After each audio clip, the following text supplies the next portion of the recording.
प्रेम से कहिए जय जय श्री राधे।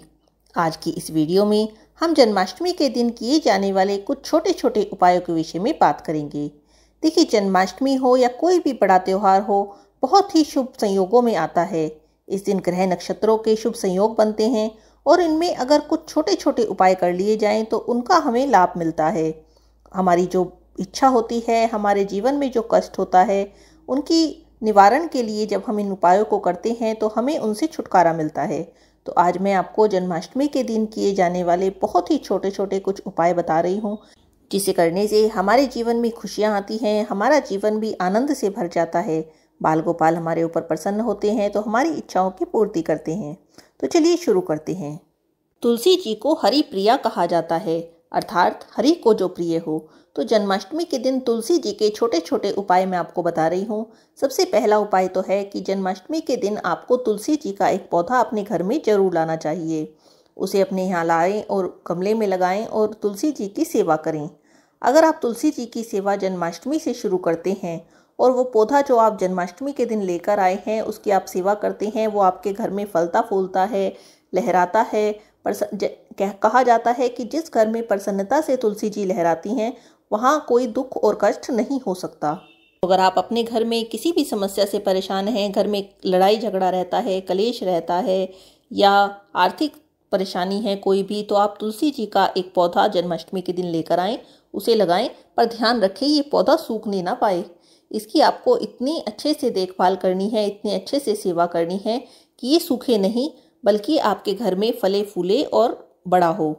अब बात करते हैं कुछ ऐसे लोगों की जिन्हें संतान की चाह है।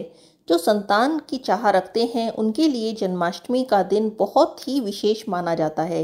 इस दिन भगवान कृष्ण के बाल स्वरूप की बाल गोपाल की पूजा होती है और जो संतान की इच्छा रखते हैं, अगर वे इस दिन से बाल गोपाल की सेवा करना शुरू करें, बाल गोपाल के विग्रह को अपने घर लाएं या अगर पहले से ही विग्रह घर में विराजित है तो उस दिन से उनकी सेवा करना शुरू करें।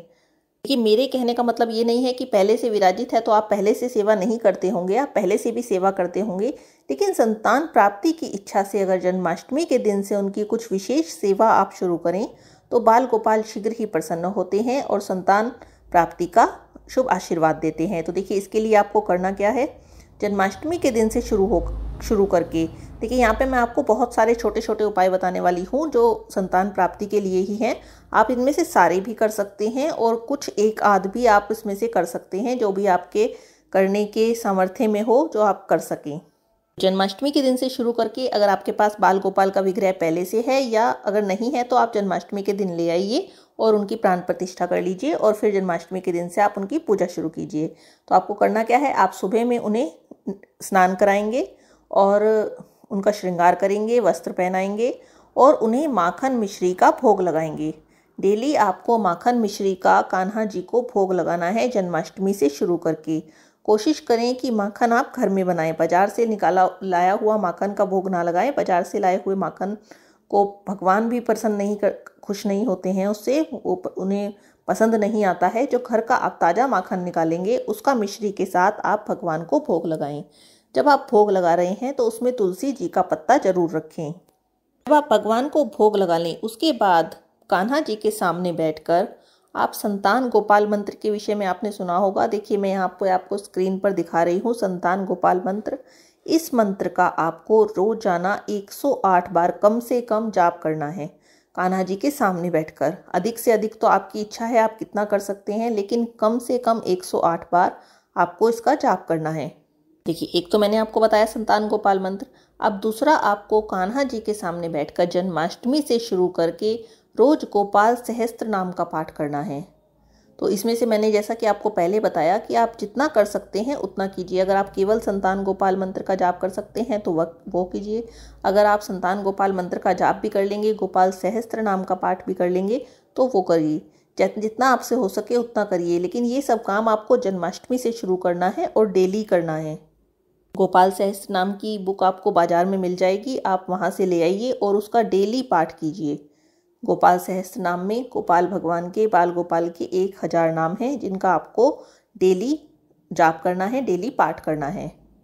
इसके अलावा एक और चीज़ है, जन्माष्टमी के दिन से शुरू करके आपको रोजाना कम से कम 40 दिन तक गोपाल चालीसा का पाठ करना है।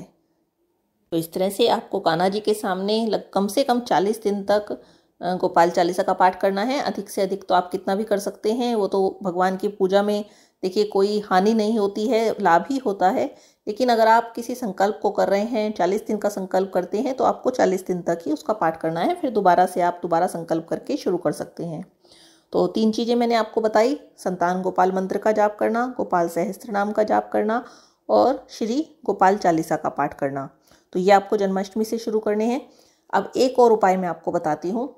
इसमें आपको करना क्या है, आपको जन्माष्टमी के दिन 11, 21, 51 जितने भी आपके पास मतलब उपलब्ध हों, जितने भी आप कर सकें, उतने पत्तों की तुलसी जी की एक माला बनानी है। अधिक से अधिक आप 108 पत्तों की बना सकते हैं, वरना शुरू आप 11 पत्तों से कर सकते हैं। तुलसी जी की माला बनाकर आपको भगवान बाल गोपाल को तुलसी जी की माला रात को 12 बजे जब आप पूजा करेंगे उस समय उन्हें वह माला पहना दें और उनके सामने बैठकर बाल गोपाल के मंत्र ओम क्रीम कृष्णाय नमः इस मंत्र का 108 बार जाप करें। किस मंत्र का जाप करना है? ओम क्रीम कृष्णाय नमः। 11 पत्तों की आपने मान लीजिए माला बनाई, कान्हा जी को पहनाई, उसके बाद सामने बैठकर ओम क्रीम कृष्णाय नमः का 108 बार जाप किया। अब आपको जन्माष्टमी के दिन से शुरू करके ये जाप डेली करना है 108 बार। लेकिन हर रोज़ आपको 11 पत्तों की माला बनाने की ज़रूरत नहीं है। 11 पत्तों की माला सिर्फ आप जन्माष्टमी के दिन पहनाएं। इसके बाद डेली 1 पत्ता कान्हा जी को अर्पण करें, सामने बैठें, ओम क्रीम कृष्णाय नमः इस मंत्र का जाप करें। भगवान को माखन मिश्री का या किसी पीली मिठाई का भोग लगाएं और उसके बाद जब तक आपकी मनोकामना पूरी नहीं हो जाती, जब तक आपको संतान की प्राप्ति नहीं हो जाती, तब तक आपको इस कार्य को करते रहना है, इसे बीच में नहीं छोड़ना है। और अगर आपकी मनोकामना, देखिए इस उपाय को माना जाता है कि अगर आप जन्माष्टमी के दिन से शुरू करते हैं तो अगली जन्माष्टमी से पहले आपकी मनोकामना पूरी हो जाएगी। ये बिल्कुल अचूक उपाय है और माना हुआ उपाय है। तो अगर आपकी मनोकामना भी अगली जन्माष्टमी से पहले पूरी हो जाती है तो अगली जन्माष्टमी पर आपको कान्हा जी को फिर चांदी की बांसुरी भेंट करनी है। धन्यवाद स्वरूप कान्हा जी को आप अगली जन्माष्टमी पर चांदी की बांसुरी भेंट कीजिएगा। देखिए कुछ उपाय मैंने बताए हैं आपको जो संतान प्राप्ति के हैं। इनमें से आप कोई भी उपाय कर सकते हैं, कोई भी एक चीज़ आप ले लीजिए। संतान गोपाल मंत्र ले लीजिए या गोपाल सहस्त्र नाम ले लीजिए या गोपाल चालीसा ले लीजिए या ओम क्रीम कृष्णाय नमः इस मंत्र को ले लीजिए और उसके बाद जन्माष्टमी से आपको ये शुरू करना है। मैं आपको बताती हूँ जन्माष्टमी के दिन किए जाने वाला धन प्राप्ति का एक उपाय। देखिए बहुत से लोगों की समस्या होती है कि उनके घर में या तो पैसे आते नहीं हैं, पैसे आते हैं तो घर में टिकते नहीं हैं। पैसे आने से पहले ही खर्चा तैयार रहता है कि भाई हमें ये पैसे आएंगे, ये यहाँ लगेंगे। घर में मतलब बरकत नहीं होती पैसों की। तो इसके लिए आप क्या करें, जन्माष्टमी के दिन जब रात की पूजा आप करें निशिता काल में, उस समय बाल गोपाल को केसर मिश्रित दूध में थोड़ा सा केसर मिलाकर बाल गोपाल को उसे स्नान कराएं। शंख में डालकर शंख से बाल गोपाल को स्नान कराएं। उसके बाद जब आप पूजा कर रहे हैं तो पूजा की थाली में कुछ पैसे रखें, अपनी श्रद्धा के अनुसार जितने भी आप रखना चाहें, 11, 21, 51, 101 जितने भी आप रखना चाहें, उन पैसों को आपको पूजा के दौरान रखना है। अगले दिन जब आप सारा सामान पूजा का जो है समेट रहे हैं, बधा रहे हैं, उस समय उन पैसों को आपको उठाना है, पीले कपड़े में उन्हें बांधना है और अपने धन वाले स्थान पर रखना है। इन पैसों को आपको खर्च नहीं करना है, ये बाल गोपाल का आशीर्वाद है।